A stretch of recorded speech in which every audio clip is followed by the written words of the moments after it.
All right, what's up, y'all? Welcome back to the channel. My name's Kevin. I'm Tarsha. And what's up with that? I'm Tarsha. What's up wrong with Tarsha? I don't know. It's just a different way you said it. All right. This is Conversations with the Crawlers. We have conversations about faith, family, relationships. And we do recaps, reviews, and commentary on some of our favorite shows. This one is all about Married at First Sight in Memphis, Nashville, somewhere in Tennessee. They're in Tennessee, y'all. I keep forgetting. Sorry.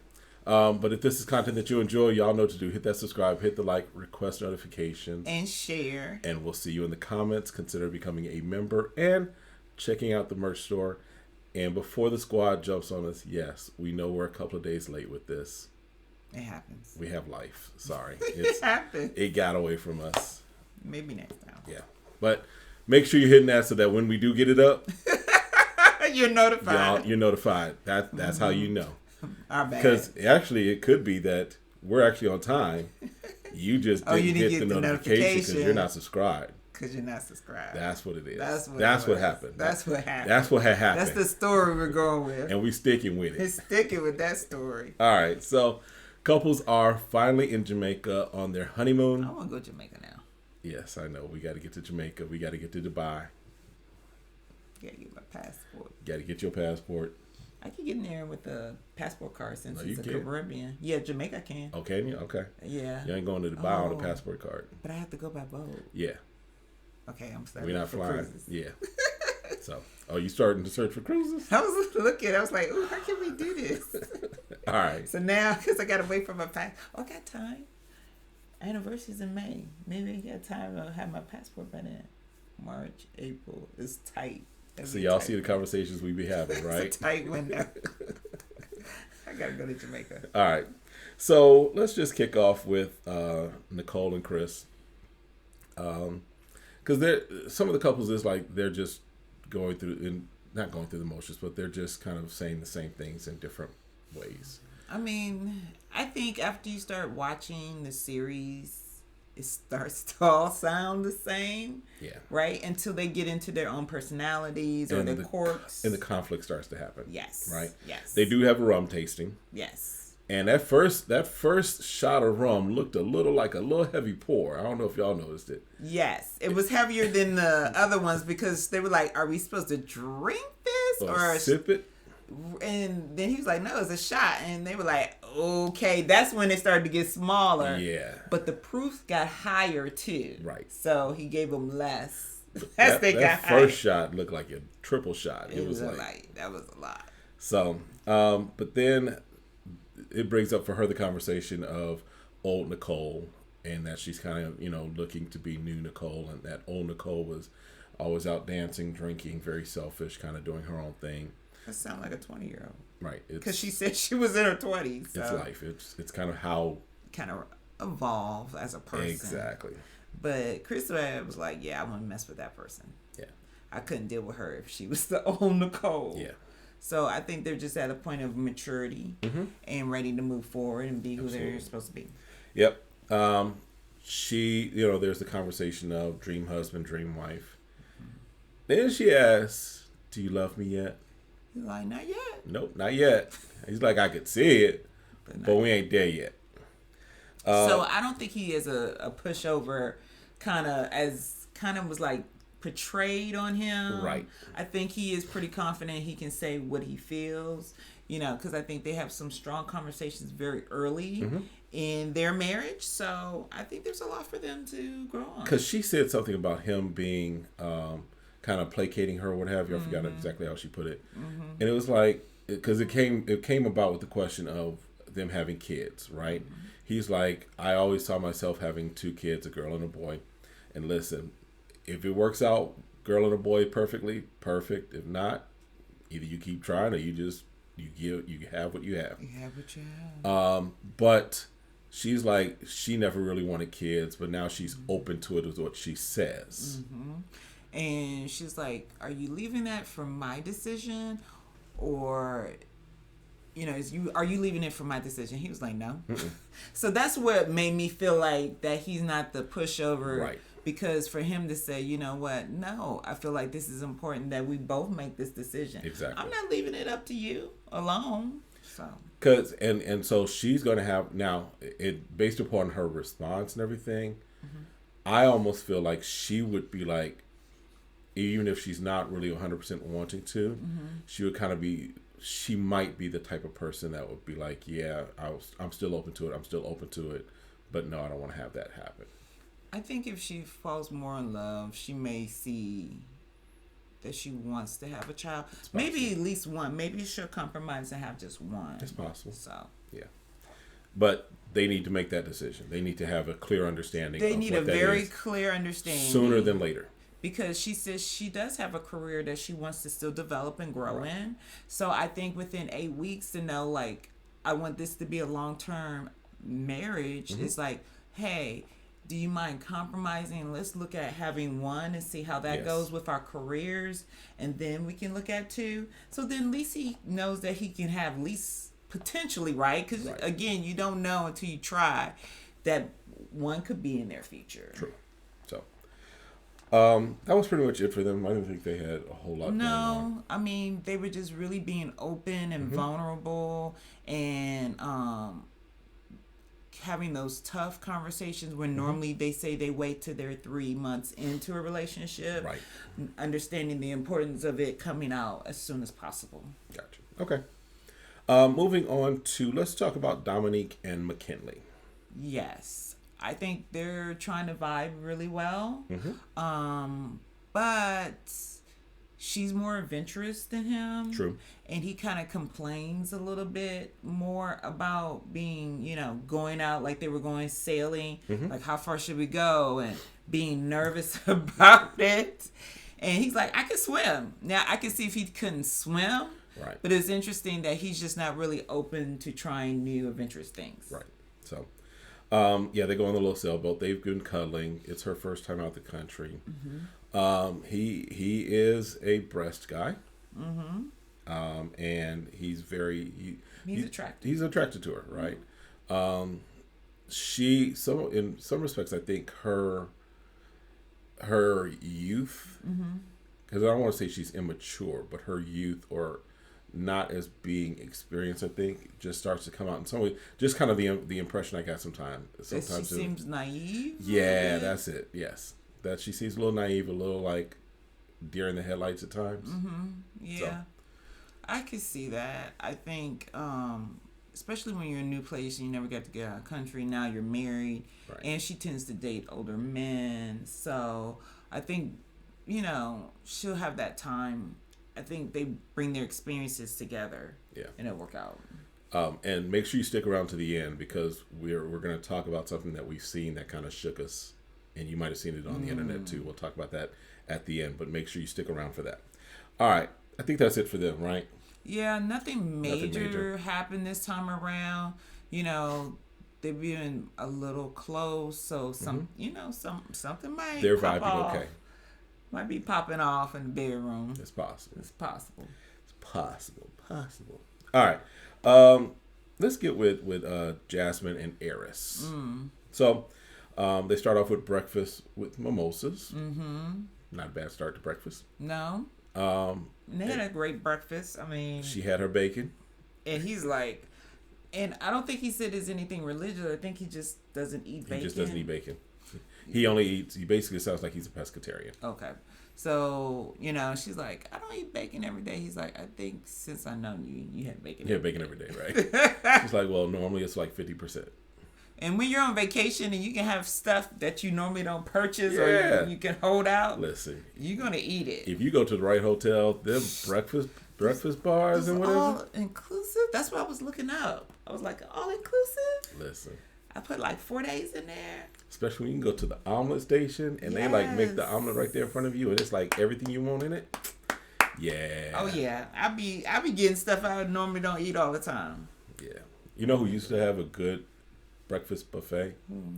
Shoney's until they got hit by a lot of food poisoning claims, I think. So.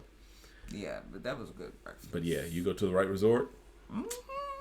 Couples, the ones we've been in Mexico. Yeah. We've always enjoyed ourselves. We can't say we didn't eat well when we went to Mexico. Yeah. So they're having a good time. They went snorkeling. Right. And snorkeling went well other than his incident. Yes. With his beard. Yes. Now, she does ask him, at some point, she asked him about his previous relationships. Mm-hmm. And he's like, 80% of why they failed was on him. Mm-hmm. He's like, if he was more mature, probably could have lasted. But the smallest stuff happened, he would give up. And he was saying he wasn't ready for marriage. Right. So at least he was being honest of how he played in those roles. Yep. I know he takes one time to mention that he's never been in love. Right. But the things that he was referring to is like, I never felt like the butterflies or the deer in the headlights. And I was like, those more sound like infatuation than actual love. Yeah, it was a red flag for her because she was like, if he's never been in love at age 39, what's it going to look like? Is he 39? Or almost 39, if I remember correctly, yeah. Oh my God, okay. So I thought he was younger than that. Yeah, I think he's 39. Oh, wow. But yeah, so it's like, yeah, he's 39. Okay. But it's like, she's like, if you haven't been in love by 39, how are you going to be 8 weeks into this thing? Are you going to say, no, could I fall in love with you, but you don't fall in love with me? What have you? And I think that a lot of times we hear that, I think a lot of it really is they don't have, we were talking about like the brown sugar, the Love Jones, the Love and Basketball type of love experience. It's just a natural, you grow to have strong feelings for this person. And it doesn't maybe not give you the butterflies, but it still is love. And if you're looking for the movie version, then you're missing out on the real life version of what love is and what love looks like. So, well, yeah, and we've seen this storyline before. Mm-hmm. Oh my God, he's never been in love, or she's never been in love before. Are they going to be able to love? I think you just have to trust in the process. Yep. That they come to a place where they can make a decision that I want to stick this out. Yeah. You know, because you can fall out of love and still have to be married. Yep. Until you fall back into love. Yes. So I think they'll be fine if they focus on that, because she's attracted to him. She's like, ooh, he had his chest out in the water. Yeah. His chest out. So I think they'll be fine. Now, it's funny that she mentions his chest, but he starts talking about sex. Yeah. And I think it's the way he's mentioning it. It's just like so forward and not intimate. There's no flirtation with it. Yeah. There's no romance with it. There's no game with it. Yeah. It's just like I throw it on a plate and try to serve it to you. Because she asked him, what question do you have for me? He's like, all right, so what's your favorite position? And she's like, woo. Dude, you gotta lead into that. Right. You can't just... You're not dating her. This is not a one-night stand. Right. And so I think he needs to gain some finesse, because what I think people don't realize when they're in their part of their life where it's more like, you know, I'm getting sex instead of making love. Right. They don't learn the finesse of what the difference is and how that does look different in marriage. Yeah. They think it's the same thing, but it's not. Well, yeah, because also he was like, you know, I guess I got to be a sex mentor. You may not have to be. No. You may just be thinking, because she's not talking about it the way you want her to talk about it, Mm-hmm. that she's inexperienced. Mm-hmm. I'm not saying she is or isn't. I'm just saying you've made some assumptions just because she doesn't necessarily want to talk about it. Because she even, you know, she even makes a statement about, you know, she's a lady. He's like, all right, cool, but I need a little more hoe. Right. Right. And he didn't say hoe, but he said bring the demon out of her. Well, he did say whore. Did he? He did say whore. Okay. He did say that. I didn't even hear that. I missed that. Now here's the thing. Yes, men want a lady in the streets and a freak in the bed. Sheets. Right. Got it. Right. But y'all 2 days into this new relationship that y'all just met. Right. He could do a lot better. Calm down. He could do a lot better. Because I'm like, it's not attractive. That's not attractive. She's attracted to him, and she's like, we can get to that. Right. But you're turning me off. Yeah. It's a turn off. No, I'm not gonna say that. I'm gonna keep it PG. You keeping it PG? I'm gonna keep it PG. I'll tell you afterwards. Yeah. All right. Start using your petty meter. Yes. All right. Because I don't know if y'all know, but I can be petty sometimes. All right. So that was pretty much it for them. I think we covered everything with them. All right. Kirsten and Shaquille. So they get arrived from his research cohort from Jackson, Mississippi. They caught that red eye, I guess. Red eye, trying to get here. And he's like, I appreciate you coming with me, hanging out with me. But he's like, I want to devote my time with you to get to know you, right? He says he felt a sense of confidence with her there. He was like, oh yeah, I got my woman with me. I feel like I could really be a doctor now. Right, right. So they go ATV riding. She's like, oh, she loves it. She's gunning it. Tearing it up. She doing Fast and Furious Jamaica style. Fast and Furious Jamaica style. He driving Miss Daisy. Okay. He was like, my skull was up. Do you not see my skull was opened? I want to live to see my children and my grandchildren. And I get that. You know, she obviously... they haven't been in their lives long enough, and it's probably didn't even dawn on him. That's why he's taking it precautions. Right. She wants him to be adventurous, but at the same time, you might need to give him just a little bit of leeway. Yes. Because that, I can imagine that being very traumatic. Especially if it happened at an early enough age where you still have the memory of it. He went out a windshield. Yeah. It was not like he just hit his head. Right. So I can imagine. But they're sitting down talking. He does say he's attracted to her, and he has butterflies still when he sees her. And she says at first she wasn't attracted to him. Well, excuse me. She wasn't attracted to his bald head. Listen, if y'all want to play a drinking game at home, every time Kirsten mentions bald head. And she has to understand, I was like, I think it's best that now that she learns to love him for who he is. Yes. And not worry about the hair on his head, because majority of men do bald when they get older. Not majority, but enough. Well, yeah. Unless you want him to get plugs, he's going to have a bald head. Listen, they are doing some amazing things with hair now. Ask LeBron. Yes. Ask LeBron. James. Y'all remember LeBron's hairstyle hair was like back to here for a moment. He just needed to shave that.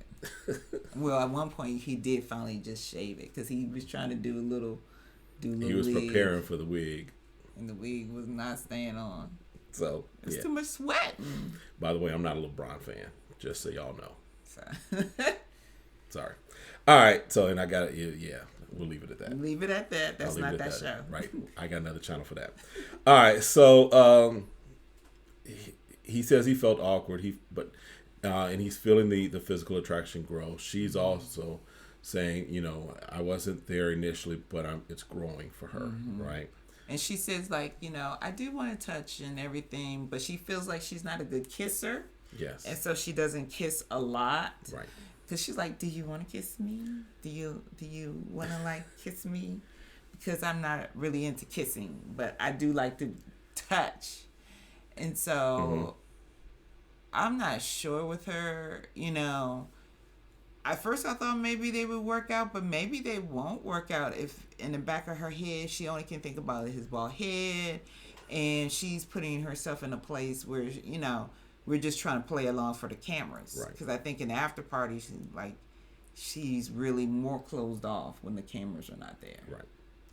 So, yeah, because he's confused. Because, she does say that she likes when he kisses her on the forehead. And she, he was like, well, I forgot how she asked him, but he was like, yeah, it feels almost like a push away. Like you've got this wall up. And she does say that it's her. She at least acknowledges that it's her. Right. And he wants her to open up more. She blames the pandemic in a roundabout way. She's basically like, with the pandemic, I got more closed off. I got more what have you. So, but then she also does say that she wants him to talk to her more versus presenting his thoughts. So it's almost like she feels like he's talking at her than to her. So. I can see that because he talks about his mentees and then he was like, I want this for you and this Right. And so I think you just have to remember when he's in teacher mode and when he's in husband mode. Yes. Yep. It's a difference. Clint and Gina. Bless their hearts. Bless them. They had some really challenges, as we understand, even to the start of their honeymoon. So we found out on the after party that one of their flights was delayed, which meant that alongside that, their baggage got delayed. And so they spent like the first couple of days without their own bag. So in the beginning, when you see her going through like her big bag and saying, I've got this, I got that, that probably was her doing inventory of what she did have available to her without her suitcase. So that's why also you see them walking around. He walking around that same tired Jamaican Mon shirt, and she's walking around with that outfit because they, I guess, had to get some clothes from the gift shop. That's why I love taking my carry-on. You can't go wrong when you're able to take at least a carry-on or a backpack. Woo! Have at least a change her to a clothes and your toothbrush. Yep. So, and some deodorant. Some deodorant. Yeah, and then they get lost trying to get to a waterfall. These poor people. But, they're making the most out of it. Mm-hmm. She's like, you thought I was going to be a diva. And he was like, well, I wasn't sure how well you're going to handle things. Right. But they seem to handle it well until they got to their little bungalow. Yeah, because she did say that she hasn't been in a relationship since he started her business. Because the guys that her going after her dreams made the guys feel insecure. I'm just like, what kind of guys? Were they just getting out of jail? Like, wow. They didn't have nothing going on because he even asked like, so they're just like taking back beers, and so who are the? He was wondering like, who were these men that you were dating that they were so insecure about you having a business, or is that something in her head? Stedman is not intimidated by Oprah and her billions, I should say. Okay. You got to live there for free. Hey. So, but they get to the bungalow, and the butler was like, look, my goal is to get y'all drunk. I mean, bring y'all some drinks. He was like, look, this resort, y'all can have it. If you need a little extra sauce in your pina colada, let me know.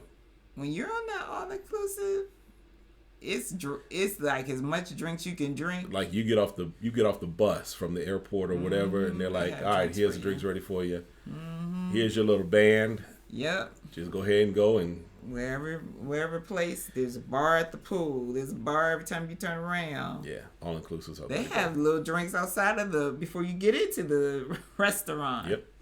Wine coolers. So, she starts to talk about how physical attraction. She's like, I'm not really attracted to ginger features. And so for those of you that don't know, ginger is the nickname, I guess the phenotype, I don't know, but basically it's more of redheaded white people, basically, with fair complexion, freckles, things of that nature. So she's like, look, you got the gingery features. That's not really my go-to, my style. And you're not attractive. Right. Like you, because you're ginger.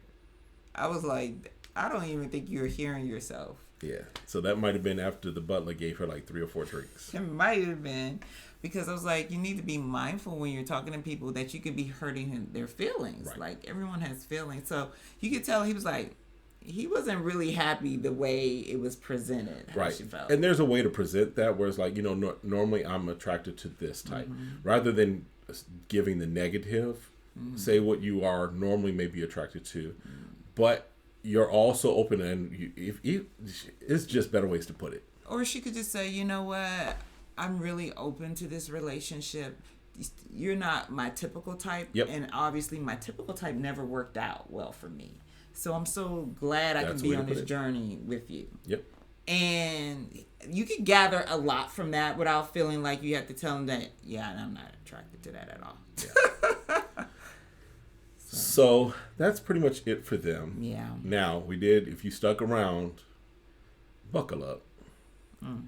Because we saw a clip, and it's been flying around around George Bush's internet.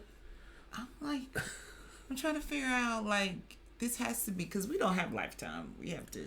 Yeah, we have to dig in Lifetime, a different way. We've cut the cable, so Lifetime is not on our what we use. Right. So we kind of find different ways to get it, right? Legal ways. Let me just say that. Legal ways. But it's not a Fire Stick, y'all. No, it's not a Fire Stick. You know how they get the fire sticks they be selling. Although the bootleg fire sticks. I'll leave it at that. I know. All right, but anyway, there's a clip that seems to be legit from, I guess, a commercial that they had for Married at First Sight at some point for this season. And in the clip, you see what looks like Dominique kissing Clint. Clint, yeah. And in the background, you can see Eris and Jasmine. Mm-hmm. So, not sure where this falls in the season.